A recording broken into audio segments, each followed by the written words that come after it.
Sibanu banjye noneho University of Rwanda isohoye itangazo ku banyeshuri barangije uyu mwaka w'amashuri wa 2025 hanyuma irabamenyesha yuko abanyeshuri bakora application yerekeza mu cyiciro cya mbere cya kaminuza muri kaminuza nkuru y'u Rwanda yuko University of Rwanda yafunguye amarembo ku banyeshuri bose.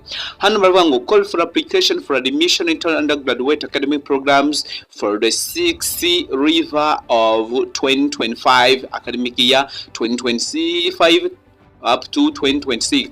Muri make University of Rwanda irahamagarira abanyeshuri bose bashaka kugira iki, bashaka kwinjira mu cyiciro cya mbere cya kaminuza yuko yafunguye amarembo ndetse fungura application.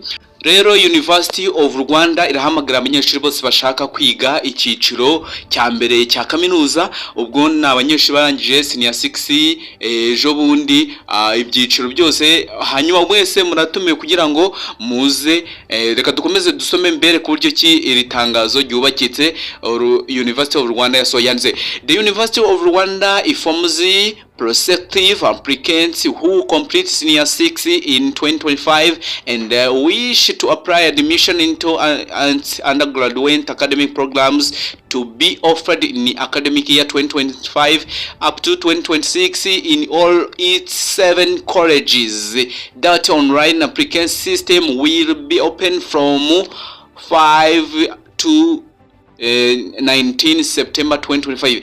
Bakavuga yuko application yafunguye kuva ku itariki 5 kugeza ku itariki 18. Ubwo ikintu usabwa application abafite amashami menshi, bafite college 7 bakagira ama campus ndetse n'ibindi byinshi bye bitandukanye. Ubwo rero this application period is only for candidate who complete. Muri make iyi application yemerewe gukorwa ku banyeshuri barangije umwaka wa 2025 gusa n'abanyeshuri bize equivalence equivalence certificate yo mu mwaka wa 2025. Ubwo n'abanyeshuri bize hanze y'igihugu cy'u Rwanda. Hanyuma rero niba uri umunyeshuri ukaba dushaka gucikanwa n'aya mahirwe hakiri kare, kuko nibigeraho nyuma bizakugora cyane, bizakugora. Hanyuma ikintu gigomba gukora ni ugufungura application.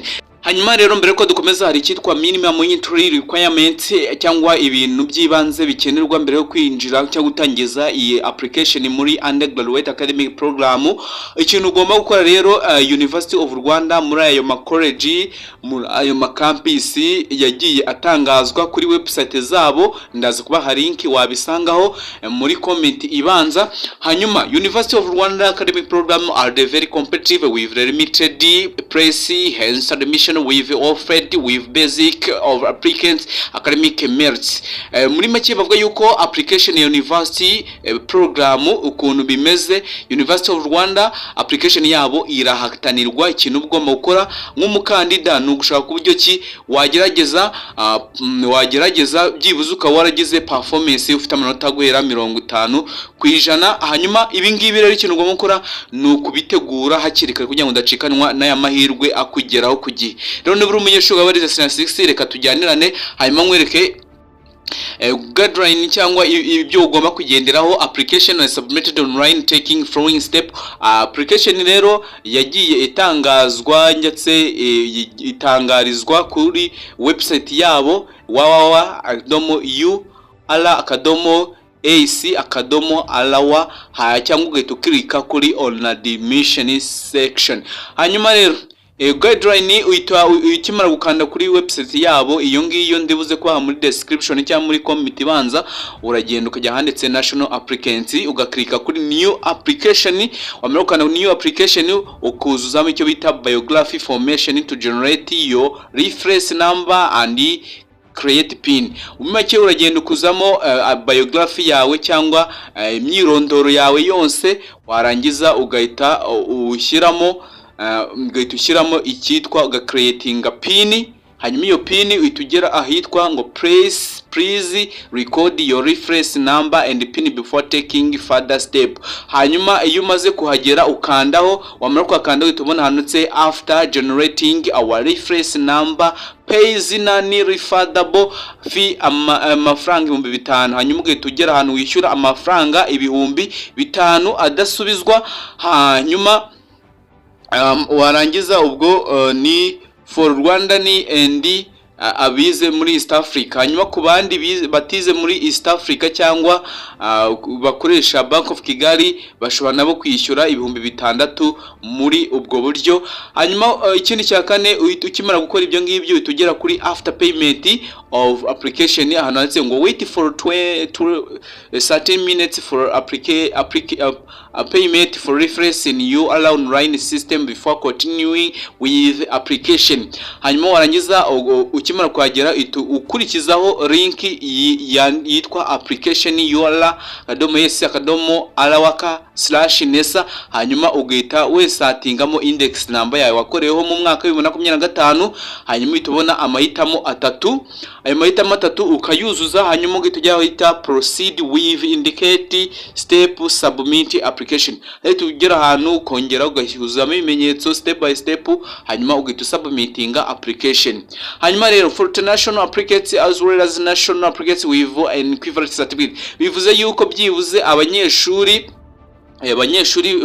bakora as application mu hano mu Rwanda n'abari hanze y'igihugu mwese mugomba kuzamo biography, hanyuma mukageneratinga reference number, hanyuma washyiramo reference number ugashyiramo na pin, hanyuma iyo pin wa creatinze nyuma yo kugeneratinga reference number yawe ugira iki utugera ku cyo bita proceed payment. ubwo bashatse kubanyuramo mu camake, hanyuma ukuzuzamo ibisabwa. Hanyuma rero ku munyeshuri uri tayari ushaka gufatirana aya mahirwe hakiri kare, nanyandikire kuri iyi nimero tumufashe gukora application. niba we bimugoye ubwo uraduhamagara kuri 0798553602. ndongera nyisubiremo 0798553602.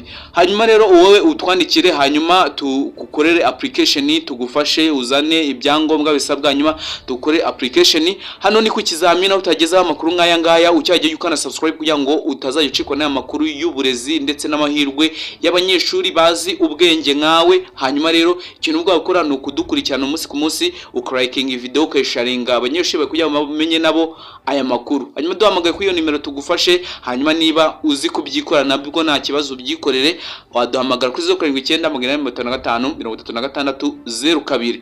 hanyuma ukeneye ibibanza, inzu nziza ndetse naho gutura, menya yuko Imitungo Deals ni website y'umwuga aho uyitegeka akaba atishaka ibintu ibi nibi binyuze mu mucyo, hanyuma bagahita bagira iki, bagahita bagusubiza vuba vuba, bakavuga ati ngewe urababwira ati mfite amafaranga ya naya, nyeneye ahantu hameze ukunuku kuri ibi ngibi, ibyo birakunda. hanyuma ukabategeka akajya gushakira inzu, ikibanza cyangwa ikindi kintu cyo cyose gihuriyeho n'imitungo. Imitungo Deals abahamagara rero cyangwa ubandikire, ariko wabandikira kuri WhatsApp ni 0729198324, hanyuma bakagufasha nawe ukagera umutungo wawe, kuko Imitungo Deals niyo itanga property zizewe cyangwa real estate zizewe, ku buryo ikintu mugikora mutation bikarangira nta zindi ngaruka zijemo. hanyuma rero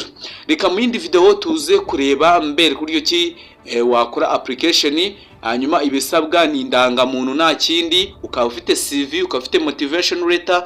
hanyuma muri ibyo ngibyo ibyo udafite ubwo muri video tandaza gukurikiza uburyo ki wakora CV na motivation letter. njyaho naberetse ibyangombwa byose bisabwa kugira ngo utangire gukora CV ndetse na motivation letter. ubwo rero mu yindi video ndaza kugaruka none mbere ku buryo ki wakora CV kugira ngo tujyanirane step by step. hanyuma rero niba interested ukaba ukanda subscribe, menya yuko utazigera uhomba kuri channel. hanyuma iryo itangaza rya UR isohoreye abanyeshuri bose barangije muri uyu mwaka wa 2025 kugira ngo batangire application hakiri kare. ndaza gukomeza n'izindi application kugira ngo tuze kwihuta kandi utazabura amahirwe yo kwiga kaminuza kandi ufite amanota. guhera ku manota 50 yawe ubu wabona kaminuza bitewe n'ibintu ugomba kuzuza. hanyuma jya hanyuma ndaje duhure mu kanya turebe ibindi bintu bidasanzwe kandi turebe andi mahirwe yawe ushobora kubyaza umusaruro. Bye bye, naho ngewe ni Kariste Mutabazi, nijya mubana kuri channel ikizamini nige tubana. Bye bye, reka tuze gura mu kanya.